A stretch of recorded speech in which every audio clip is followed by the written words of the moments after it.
Hi everyone, Donna Sunshine Stitches. Today we're doing these adorable little stuffy bunnies.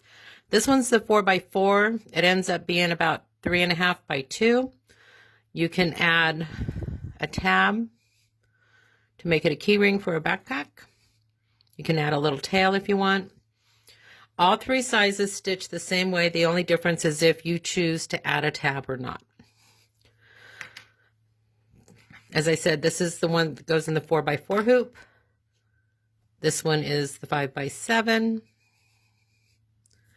and this one is a 5x10. The first step is the outline.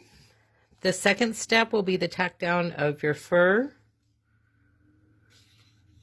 The third step will be to add his little face and nose.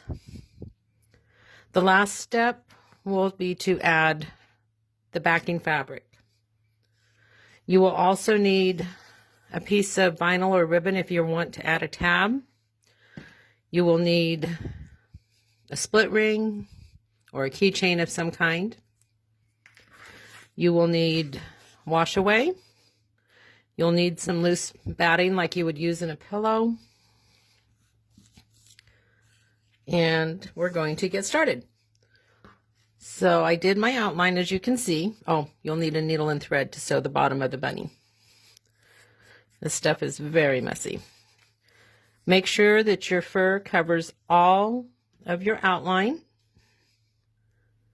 Place your wash away over the top of that and tack that in place. There's our fur tacked down with our wash away over the top. For the newer stitchers, the wash away holds your stitches out of the pile of your fabric. Next, we're going to add his little eyes, nose, and whiskers. So I'm going to do that and I'll be right back. Okay, there's our little guy with his cute little face. I'm using a lobster claw and a 1-inch split ring and a 1/2 inch by 2 inch piece of vinyl to make this into a keychain so it can hang off of a backpack. I'm placing it right at the top of the little ear in the center, and I don't want much of the vinyl to show. There's just enough crossing over that stitch line to add my split ring.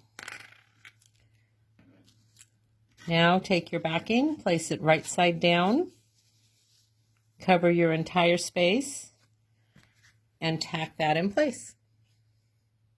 Okay, there's our little bunny with all his pieces added. That's the backing. That's the wash away that we'll remove. And there's his front. I stitched it in a dark color so you could see the outline. After you've finished all the stitching steps, and there's only 4 in this design and we've completed all of them, remove it from the hoop. Remove your tearaway, what you can see of your wash away. Trim, leaving about 1/4 to 1/3 of an inch. Make sure that you notch these just a tiny bit where the points are so it turns well. That way you have separation between your ears, you have the roundness of the face and the body. So I'm going to do that and I'll be right back. Okay, we're all trimmed and you can see that I nicked closer into those points. So now we're going to turn it and I'll be right back. I forgot to mention when I told you to take off all the tearaway, that includes over the design as well. Here's our little guy turned with all of his wash away removed. And there's the back. My little tab slipped slightly, but it'll be okay. So you might want to tape it on both sides to secure it. And since I used the darker thread, you can see where I'm going to turn it after I stuff it to stitch it. So I'm going to stuff him now. Okay, there's our little peeper stuffers. This is the one we just did. This is the one I had done yesterday. Sorry, bad grammar. These were also completed yesterday. This is the 10 by 5, 5 by 7, And these little cuties are 4x4. They will be listed as a group. And there will be video instructions only. Also, I want to thank you for supporting Sunshine Stitches. I appreciate you very much. Have a sunshine day.